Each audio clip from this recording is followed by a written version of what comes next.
The morning sun cast long shadows across the corridors of Windsor Castle, as Lady Margaret Thornfield made her way through the forgotten storage rooms in the castle's east wing.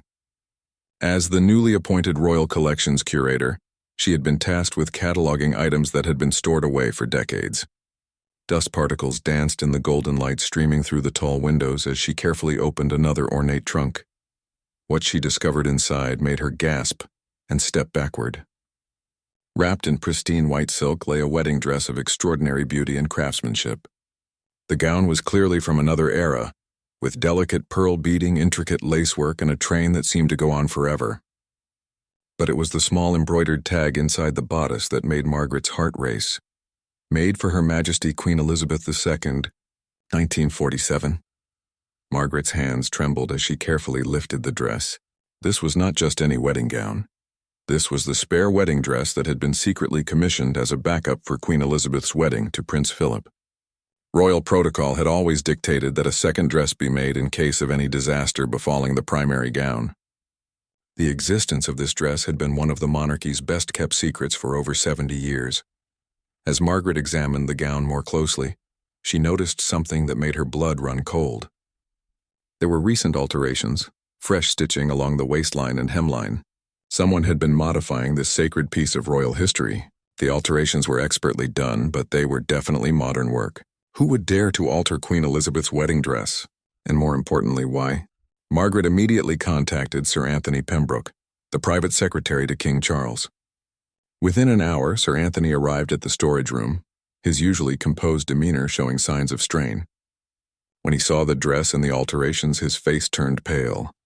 "This is most irregular," Sir Anthony murmured, adjusting his glasses as he examined the fresh stitching.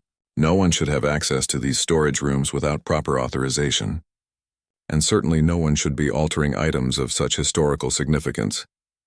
Margaret showed him the access logs she had retrieved. Only 3 people had been granted entry to this particular storage area in the past 6 months. Herself, the head of palace security, and Queen Camilla. The implications hung heavy in the air between them. "There must be some mistake," Sir Anthony said, though his voice lacked conviction. Perhaps Her Majesty was simply inspecting the collections. But Margaret had worked in museums long enough to recognize alterations when she saw them. These modifications were purposeful and professional. Someone had been preparing this dress to be worn again. The very thought seemed impossible. Surely no one would presume to wear Queen Elizabeth's wedding dress. As word of the discovery spread quietly through the palace staff, whispers began to circulate. Some remembered seeing delivery trucks from a prominent London tailor arriving at discreet palace entrances. Others recalled overhearing phone conversations about special fittings and historical accuracy. The pieces of a puzzle were slowly coming together, painting a picture that no one wanted to believe. Prince William was in his private office reviewing briefings for upcoming royal engagements when Sir Anthony knocked on his door. The private secretary's expression was grave as he requested a private audience. William immediately sensed something was seriously wrong. "Your Royal Highness," Sir Anthony began carefully, "we have discovered something rather troubling in the castle's storage rooms. It concerns a very significant piece of royal history, your grandmother's spare wedding dress." William listened in growing disbelief as Sir Anthony explained the discovery. The dress, the alterations, the access logs, everything pointed to a scenario that seemed almost unthinkable. Someone was planning to wear Queen Elizabeth's wedding dress, and all evidence suggested that someone was his stepmother. "Are you absolutely certain about this?" William asked, his voice steady despite the turmoil he felt inside. The thought of anyone wearing his beloved grandmother's wedding dress felt like a desecration of her memory. Sir Anthony nodded gravely. "The evidence is quite clear, sir. The alterations are recent and professional. The access logs show only a few people could have been responsible. We thought you should be informed before we proceed with any formal inquiry." William stood and walked to the window, looking out at the gardens where he had played as a child with his grandmother. Queen Elizabeth had been the moral compass of the royal family, a woman of unshakable principles and dignity. The idea that someone would presume to wear her wedding dress, especially without permission or proper ceremony, felt like a betrayal of everything she had stood for. "Has my father been informed?" William asked. "Not yet, sir." We wanted to speak with you first, given the delicate nature of the situation. William understood the delicacy Sir Anthony was referring to. This was not just about a dress. It was about respect, tradition, and the very values that held the monarchy together. If Queen Camilla was indeed planning to wear Queen Elizabeth's wedding dress, it raised serious questions about judgment, protocol, and sensitivity to the feelings of the royal family and the British people. "I need to see the dress myself," William said finally, "and then we need to decide how to handle this situation. If what you're suggesting is true, then we have a very serious problem on our hands." As they made their way back to the storage room, William's mind raced with the implications. The public's relationship with Queen Camilla had always been complicated, marked by the shadow of Diana's memory. If news of this emerged, it could cause a scandal that would rock the very foundations of the monarchy. The dress lay where Margaret had found it, beautiful and haunting in the afternoon light. William touched the fabric gently, remembering his grandmother's stories about her wedding day, the rationing during the war, and how special that dress had been to her. Looking at the obvious alterations, William felt a surge of protective anger. This was not just about protocol or tradition. This was about preserving the dignity and memory of the woman who had devoted her entire life to serving the British people. Someone was going to answer for this, and William was determined to find out exactly what was happening behind the closed doors of the palace. King Charles was reviewing state papers in his private study when Prince William requested an urgent meeting. The tone in his son's voice immediately alerted Charles that something serious was amiss. When William entered the room, his expression was grave and his posture tense, signs that Charles had learned to recognize over the years. "Father, we need to discuss something very important," William began, choosing his words carefully. "It concerns grandmother's wedding dress and some irregularities that have been discovered." Charles set down his papers and gave William his full attention. As William explained the discovery in the storage room, the alterations and the access logs, Charles felt a growing sense of unease. The implications of what his son was suggesting seemed almost impossible to believe. "Are you certain about these facts?" Charles asked, his voice measured but strained. "This is a very serious accusation you're making." William nodded solemnly. Sir Anthony and Lady Margaret both confirmed the details. "The alterations are recent and professional. The access logs clearly show who has been in that storage room. Father, someone has been preparing grandmother's wedding dress to be worn again." Charles stood and walked to the portrait of his mother that hung on the wall. Queen Elizabeth gazed back at him with the same steady, dignified expression she had worn throughout her 70-year reign. The thought that someone would presume to wear her wedding dress without proper consultation felt like a violation of everything she had represented. "Has Camilla mentioned anything to you about this?" William asked carefully. Charles shook his head, but his mind was racing. There had been conversations in recent weeks about upcoming royal events, discussions about the importance of connecting with tradition, and mentions of special surprises that Camilla had been planning. At the time, these had seemed like innocent attempts to honor royal history. Now they took on a more troubling significance. "We need to get to the bottom of this immediately," Charles said firmly. "If what you're suggesting is true, then this represents a serious breach of protocol and sensitivity."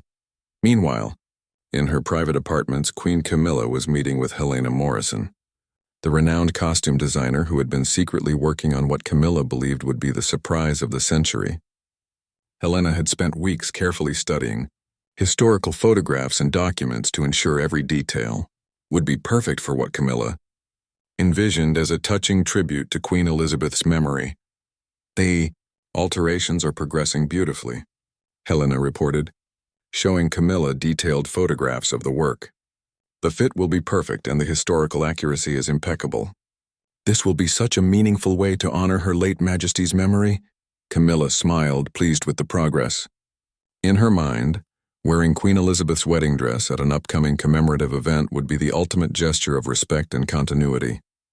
She had convinced herself that this would be a touching way to connect past and present, to show the British people that she understood and honored the legacy she had inherited. "The timing will be perfect," Camilla continued. "The anniversary event next month will be the ideal occasion. People will understand the symbolism, the continuity of the monarchy, the respect for tradition. It will be deeply moving. Helena nodded enthusiastically, caught up in Camilla's vision. Neither woman considered that others might view this gesture very differently. They had become so focused on their interpretation of the tribute that they had failed to consider how the royal family or the British public might react to such a bold appropriation of Queen Elizabeth's most personal and sacred garment. Back in Charles's study, father and son were grappling with how to address the situation. William was adamant that the alterations should be stopped immediately and the dress returned to proper storage. Charles, however, was torn between his loyalty to his wife and his duty to preserve his mother's legacy. "We can't simply accuse Camilla without speaking to her directly," Charles said. "There may be an explanation we haven't considered." "Father, with respect, what explanation could possibly justify altering grandmother's wedding dress without consulting the family?" William's voice carried an edge of frustration. "This isn't just any historical artifact, this was her most personal and meaningful garment." The conversation was interrupted by Sir Anthony, who knocked urgently on the door. His expression was even more grave than before. "Your Majesty, Your Royal Highness, I'm afraid the situation has become more complicated," he announced. "Our investigation has revealed that preparations are underway for Queen Camilla to wear the dress at next month's commemorative event. Invitations have already been sent to prominent guests, and there are indications that media coverage has been arranged." Charles felt the blood drain from his face. What had seemed like a private family matter was apparently about to become a very public spectacle. The thought of Camilla appearing before the world's media, wearing his mother's wedding dress, filled him with a complex mixture of dread and anger. William was less restrained in his reaction. "This has gone far beyond a simple misunderstanding," he said firmly. "This is now about public perception and respect for grandmother's memory. We cannot allow this to proceed." Charles realized that he was facing one of the most difficult situations of his reign. On one hand, he had a duty to support his wife and understand her motivations. On the other hand, he had an even greater duty to protect his mother's legacy and the dignity of the monarchy. The two seemed to be in direct conflict. "We need to speak with Camilla immediately," Charles decided. "Before this goes any further, we need to understand exactly what she's planning and why she believes this is appropriate." As arrangements were made for a private meeting, news of the discovery was spreading through other channels. Princess Anne had been informed by Sir Anthony and was reportedly furious about what she saw as a desecration of her mother's memory. Other members of the royal family were beginning to hear whispers about the situation, and opinions were forming quickly. Lady Margaret, meanwhile, had discovered additional evidence in the storage room. Hidden beneath other items, she found detailed sketches and notes about the dress modifications, along with photographs showing how it would look when worn. The level of planning involved made it clear that this was not an impulsive decision, but a carefully orchestrated plan that had been in development for months. The sketches revealed that the alterations were not just about fit, they included modifications to make the dress more suitable for modern cameras and lighting. Someone had put considerable thought into how this would appear to a contemporary audience, suggesting that media coverage was always part of the plan. As William reviewed these additional materials, his anger grew. This was not about honoring his grandmother's memory. This was about creating a spectacle that would place Camilla at the center of attention while wearing Queen Elizabeth's most sacred garment. The very idea seemed to betray everything his grandmother had stood for: quiet dignity, selfless service, and respect for tradition. The stage was now set for a confrontation that would test the very bonds holding the royal family together. Charles would have to choose between supporting his wife's vision and protecting his mother's legacy. William was prepared to fight to preserve his grandmother's dignity, even if it meant challenging his father and stepmother directly. In just a few hours, the royal family would face one of its most serious internal conflicts in decades, with Queen Elizabeth's wedding dress at the center of a battle over memory, respect, and the future direction of the monarchy. The private drawing room at Windsor Castle had never felt more tense as the royal family gathered for what would become one of the most difficult conversations in recent memory. King Charles sat rigidly in his chair, while Prince William paced by the window, his jaw set in determination. Queen Camilla arrived last, still unaware of the storm that was about to break around her. "Camilla, please sit down," Charles began, his voice strained. "We need to discuss something very serious with you." Camilla settled into her chair, immediately sensing the gravity in the room. Her eyes moved between Charles and William, trying to read their expressions. She had expected this to be a routine family meeting, perhaps about upcoming engagements or holiday plans. "It's about Mother's wedding dress," Charles continued, watching Camilla's face carefully. "The spare dress that was discovered in storage. We know about the alterations." Camilla's face brightened momentarily, misreading the situation completely. "Oh, you found out about the surprise? I was hoping to keep it secret until the commemorative event. Helena has done such beautiful work with the modifications. It's going to be such a touching tribute to your mother's memory." The silence that followed was deafening. William stopped pacing and turned to face his stepmother directly. Charles closed his eyes briefly, realizing that Camilla truly didn't understand the magnitude of what she had done. "Camilla," William said, his voice controlled but cold, "you cannot wear our grandmother's wedding dress. What you're planning is completely inappropriate." Camilla's expression shifted from confusion to defensive surprise. "Inappropriate? William, this is meant to honor her memory. I thought you would understand the symbolism, the continuity of the monarchy, the respect for tradition. People will see it as a beautiful gesture." "What people will see," William replied firmly, "is someone wearing a dress that was sacred to my grandmother, without permission from her family, turning her most personal garment into a publicity spectacle." Charles watched the exchange with growing discomfort. He could see both perspectives, but the pain in William's voice was undeniable. His son was not just defending protocol, he was defending the memory of a woman they all loved deeply. "I never intended any disrespect," Camilla protested, her voice rising slightly. "This was meant to be a tribute. I've spent months planning this, working with the best designers to ensure everything was perfect. I thought the family would be pleased." "Pleased?" William's composure finally cracked. "You thought we would be pleased to see you wearing the dress our grandmother wore on one of the most important days of her life? A dress that holds 70 years of memories and tradition." Princess Anne chose that moment to enter the room, having been summoned by Sir Anthony. Her expression was thunderous as she took in the scene before her. Anne had never been one to mince words, and this situation was no exception. "So it's true then," Anne said, her voice cutting through the tension. "You actually planned to parade around in Mother's wedding dress like some sort of costume party." "Anne, please," Charles interjected, trying to maintain some semblance of diplomacy. "Let's discuss this calmly." But Anne was having none of it. She had spent her entire life watching her mother serve with dignity and restraint, never seeking attention for herself, always putting duty before personal desires. The idea that someone would turn her wedding dress into a public spectacle was beyond comprehension. "There is nothing to discuss calmly," Anne declared. "This is our mother's wedding dress. It's not a prop for anyone's performance, no matter how well-intentioned they claim to be." Camilla looked around the room, finally beginning to understand that her vision was not shared by the people whose opinions mattered most. "But I was trying to honor her," she said, her voice smaller now. "I thought it would show respect for the history of the monarchy." "Respect?" William stepped forward. "Respect would have been asking permission. Respect would have been consulting the family before making alterations to one of the most precious artifacts of our grandmother's life. Respect would have been understanding that some things are too sacred to be used as props." Charles found himself in an impossible position. His loyalty to Camilla warred with his understanding that his son and sister were absolutely right.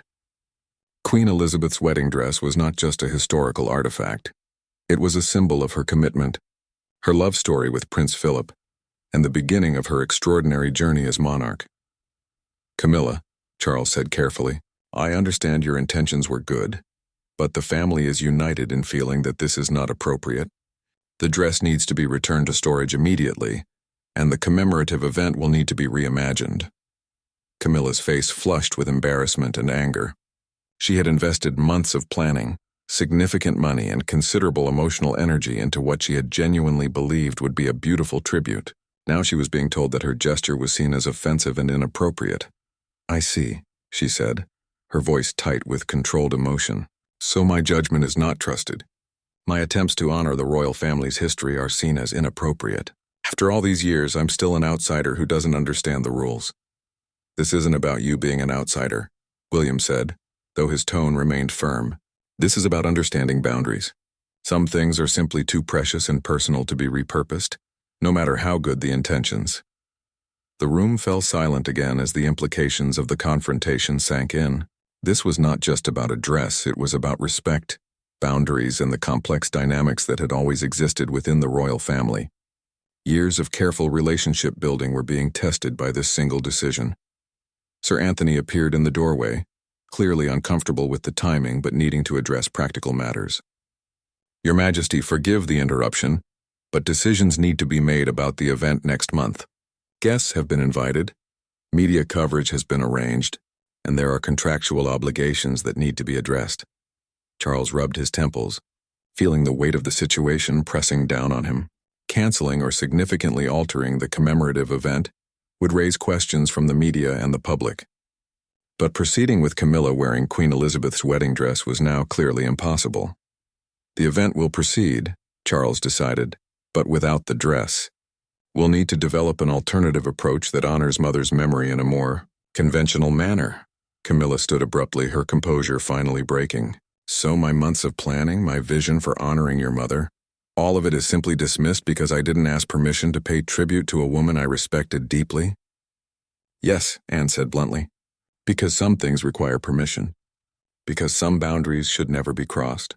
Because Mother's wedding dress is not yours to use, no matter how noble you believe your motives to be. The words hung in the air like a challenge. Camilla looked around the room one more time, seeing the united front against her plan. Her face showed a mixture of hurt, anger, and embarrassment as she realized that her grand gesture had not only failed, but had potentially damaged relationships that had taken years to build. I understand, she said finally, her voice barely above a whisper. The dress will be returned to storage immediately, and I will find another way to contribute to the commemorative event. As Camilla left the room, the remaining family members sat in heavy silence. They had protected Queen Elizabeth's memory and the sanctity of her wedding dress, but the cost to family harmony was yet to be determined. The confrontation was over, but its consequences were just beginning to unfold. The aftermath of the confrontation rippled through the royal household like shockwaves through still water. Queen Camilla retreated to her private apartments feeling humiliated and misunderstood. What she had envisioned as her greatest tribute to Queen Elizabeth's memory had instead become a source of family division and personal embarrassment. Helena Morrison, the costume designer, arrived at the palace later that evening to find her carefully planned project in ruins. Camilla explained the family's reaction with barely controlled emotion, her voice shaking as she recounted the harsh words that had been exchanged. They made me feel like I was committing some sort of crime, Camilla told Helena, pacing around her sitting room. All I wanted was to show respect, to demonstrate continuity. Instead, they treated me like an outsider who doesn't understand royal protocol. Helena listened sympathetically, but privately she wondered if they had perhaps been too ambitious in their plans. The dress was undeniably significant, and maybe they should have anticipated that the family might have strong feelings about its use. What would you like me to do with all the work we've completed? Helena asked carefully. The alterations can be reversed, but it will take time and considerable effort. Camilla sank into a chair, suddenly looking older than her years. Do whatever needs to be done to return the dress to its original condition. Apparently, my vision for honoring the monarchy's history is not welcome. Meanwhile, in another part of the castle, Prince William was meeting with his wife Catherine, sharing the details of the difficult family meeting. Catherine listened with growing concern, understanding both the emotional weight of the situation and its potential implications for family relationships. How did Camilla react when she realized the family was united against her plan? Catherine asked. She was devastated, William admitted, his anger from earlier now mixed with some regret. I think she genuinely believed this would be seen as a beautiful gesture. But Catherine, you should have seen the alterations. They had completely modified grandmother's wedding dress to fit a modern event. It felt like watching someone redesign a piece of history. Catherine nodded thoughtfully. She had always tried to maintain good relationships with all family members, but she also understood William's protective feelings about his grandmother's memory. Queen Elizabeth had been a constant source of love and stability throughout William's childhood, especially during the difficult years following his mother's death. Perhaps once the immediate anger subsides, there might be a way to heal this rift. Catherine suggested gently. Camilla's intentions weren't malicious, even if her judgment was questionable. King Charles spent the evening in his study, staring at official papers without really seeing them. The confrontation had forced him to choose between supporting his wife and protecting his mother's legacy, and the choice had been clear but painful. He understood William and Anne's outrage, but he also felt sympathy for Camilla's position. A soft knock on the door interrupted his brooding. Sir Anthony entered with a grave expression that suggested more complications were developing. "Your Majesty, I'm afraid we have additional concerns," Sir Anthony began. "Word of today's events has begun to spread among the palace staff. There are rumors circulating, and we need to consider how to manage any potential media interest." Charles closed his eyes wearily. The last thing the royal family needed was a public scandal involving Queen Elizabeth's wedding dress and family divisions. What exactly are people saying? "The story is becoming distorted as it spreads," Sir Anthony reported. "Some versions suggest that Queen Camilla was planning to be married again in Queen Elizabeth's dress. Others claim she was going to wear it to upstage other family members at the commemorative event. The truth is getting lost in speculation." Charles realized they were facing a crisis that extended far beyond family dynamics. If these rumors reached the media, they could cause serious damage to the monarchy's reputation and to Camilla's already complicated relationship with the British public. "We need to contain this immediately," Charles decided. "Speak with the senior staff about maintaining discretion. And we need to have a family meeting tomorrow to discuss how to move forward constructively." The next morning brought fresh challenges. Princess Anne arrived at Windsor Castle early, having spent the night thinking about the situation. While she remained firm in her position about the dress, she was also concerned about the long-term damage this controversy might cause to family unity. She found Charles in the breakfast room, looking tired and stressed. They had always been able to speak frankly with each other, and this situation was no exception. "Charles, we need to find a way to resolve this that preserves both mother's dignity and family harmony," Anne said without preamble. "Yesterday was necessary, but we can't let this destroy relationships that took years to build." Charles looked up from his untouched breakfast.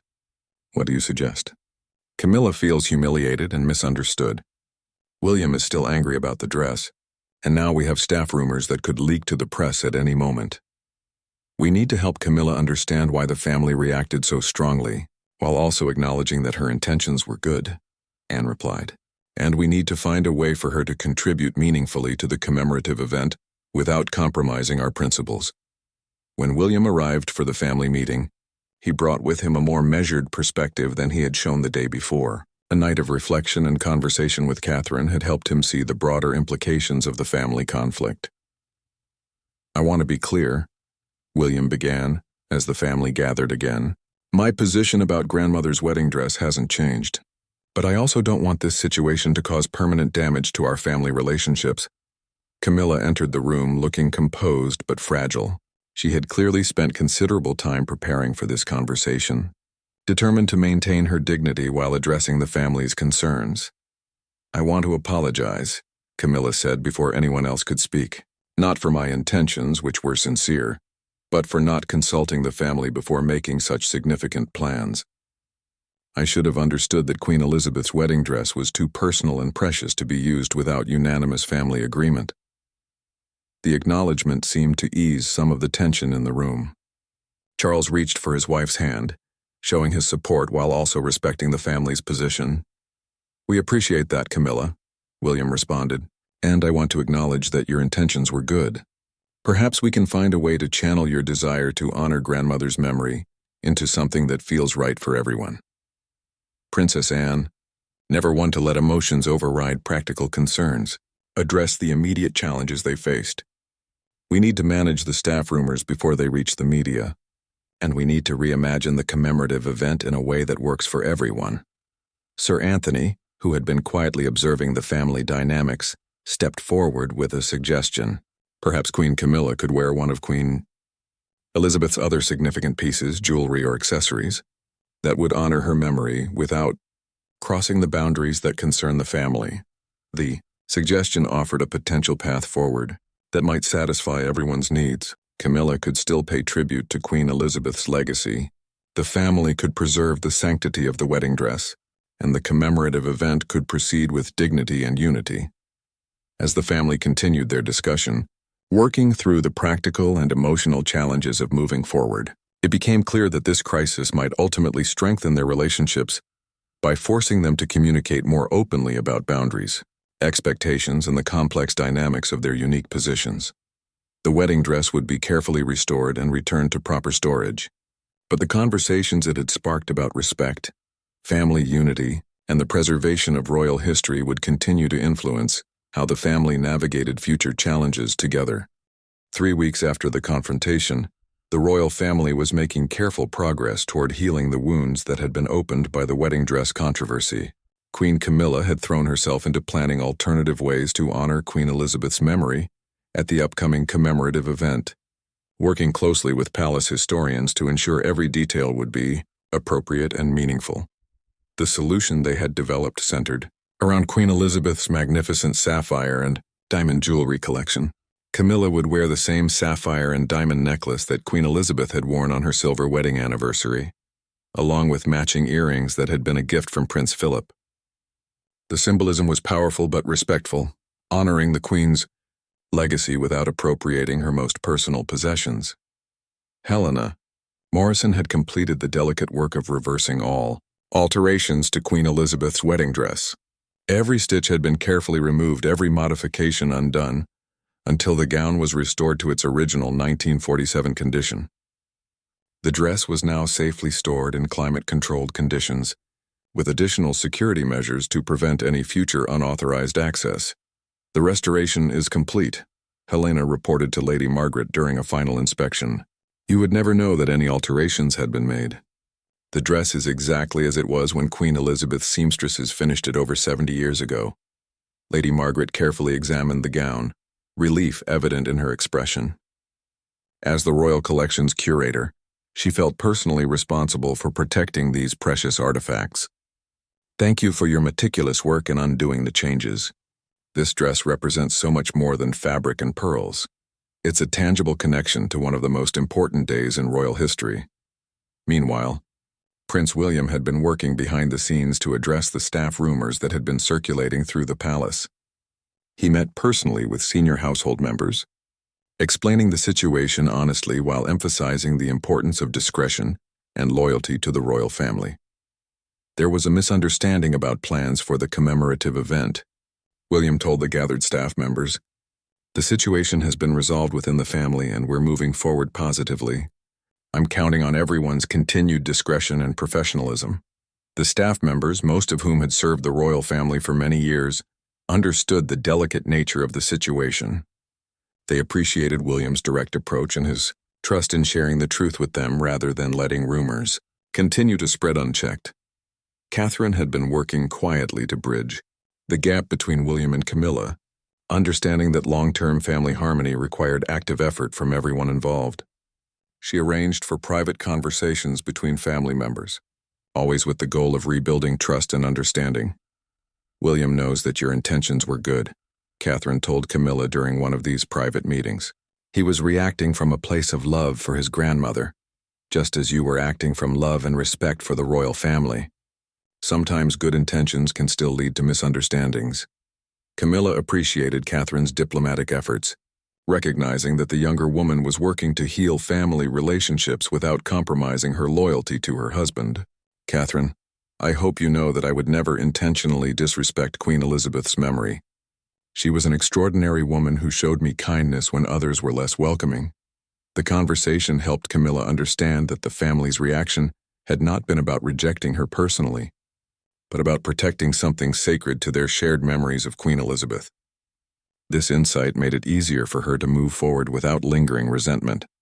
King Charles had been working with his communications team to ensure that if any rumors did reach the media, the palace would be prepared to respond appropriately. They developed a simple, dignified statement that acknowledged the commemorative event, while emphasizing family unity and respect for Queen Elizabeth's legacy. Should any questions arise, Charles instructed his press secretary, "Our position is that the royal family is united in honoring Queen Elizabeth's memory through appropriate tributes that respect both her personal legacy and royal traditions." As the commemorative event approached, The royal family found themselves working together more closely than they had in months. The crisis had forced them to communicate more openly about their expectations, boundaries, and shared values. In many ways, they emerged from the conflict with a better understanding of each other's perspectives. Princess Anne, despite her typically direct approach to family matters, made an effort to include Camilla in discussions about the event planning. She recognized that Camilla's knowledge of public relations and modern media could be valuable in creating an event that would truly honor Queen Elizabeth's memory. Your idea about including elements from different decades of the Queen's reign is excellent, Anne told Camilla during one planning session. It shows the evolution of her service while maintaining the dignity that defined her character. The acknowledgement meant a great deal to Camilla, who had been working hard to contribute positively despite the earlier setback. She was learning to channel her enthusiasm for royal traditions in ways that respected existing family dynamics and protocols, sir. Anthony observed these developments with professional satisfaction and personal relief. Family conflicts within the monarchy had the potential to create serious complications for the institution as a whole. Seeing the royals work through their differences constructively was essential for maintaining public confidence and internal stability. The family has handled this situation with remarkable maturity, Sir Anthony noted in his private communications with other senior palace officials. What could have been a damaging scandal has instead become an opportunity for growth and better understanding. Lady Margaret continued her work cataloging royal collections, but now with enhanced security protocols and clearer guidelines about access to historically significant items.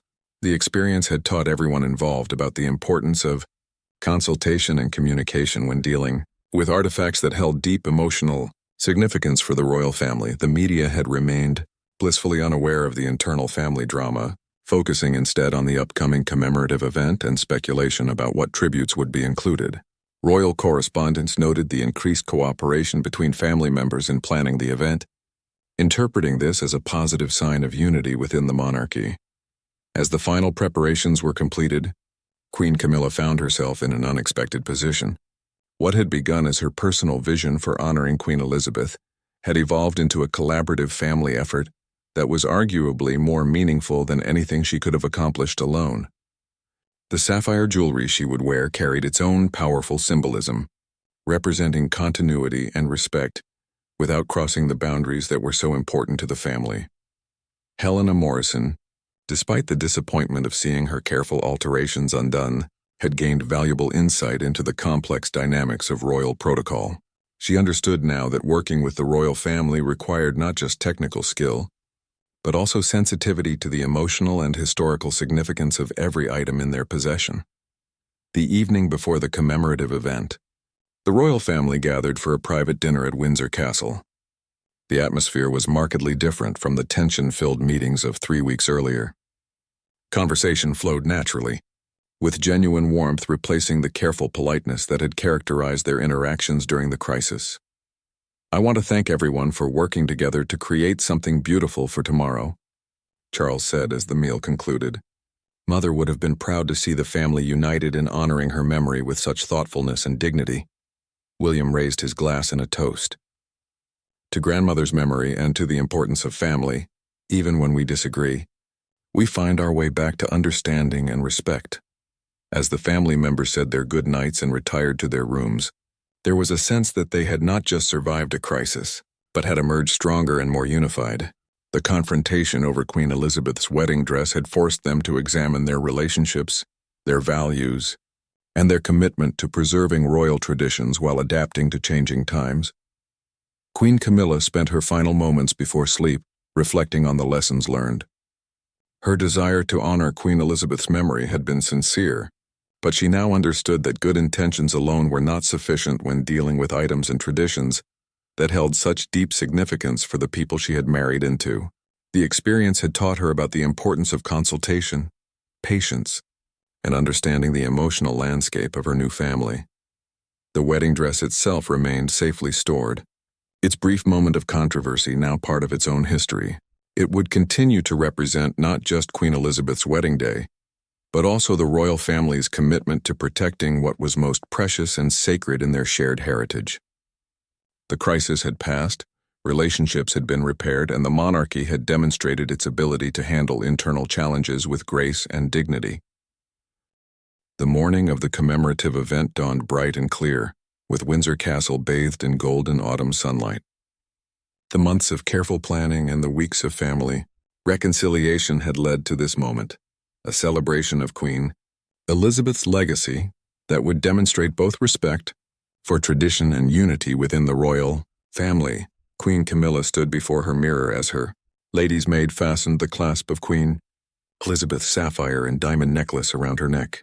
The weight of the jewelry was significant, but it was nothing compared to the emotional weight of what this moment represented. She was wearing pieces that had adorned Queen Elizabeth on some of her most important occasions, carrying forward a legacy of service and dignity. "The necklace suits you perfectly, Your Majesty," her lady's maid observed. "Queen Elizabeth wore it with such grace, and now you're continuing that tradition." Camilla touched the sapphires gently, feeling connected to her predecessor in a way that was both humbling and inspiring. This was what she had been seeking all along, a meaningful way to honor Queen Elizabeth's memory while respecting the boundaries and traditions that were so important to the royal family. In his dressing room, King Charles was putting the finishing touches on his ceremonial uniform. The medals and decorations he wore told the story of decades of service, but today they also represented his commitment to preserving his mother's legacy while leading the monarchy into its next chapter. Sir Anthony knocked softly on the door. "Your Majesty, the guests are beginning to arrive. The family is gathering in the green drawing room for photographs before the ceremony begins." Charles nodded, taking one final look at himself in the mirror. Today would be a test of everything they had worked to achieve over the past few weeks, demonstrating that the royal family could honor the past while moving forward together with unity and purpose. Prince William and Catherine arrived at the green drawing room with their children, who had been carefully coached on the importance of the day and their role in honoring their great-grandmother's memory. The children's presence added a sense of continuity and hope to the gathering, representing the future of the monarchy that Queen Elizabeth had worked so hard to preserve. When Queen Camilla entered the room wearing the sapphire jewelry, there was a moment of respectful silence as everyone took in the sight. The pieces were magnificent, but more importantly, they were exactly right for the occasion, honoring Queen Elizabeth's memory without crossing any of the boundaries that had been so carefully established. "You look beautiful, Camilla," William said, his words carrying genuine warmth and approval. Grandmother would have been pleased to see her jewelry worn with such dignity. The comment represented a complete transformation from the angry confrontation of weeks earlier.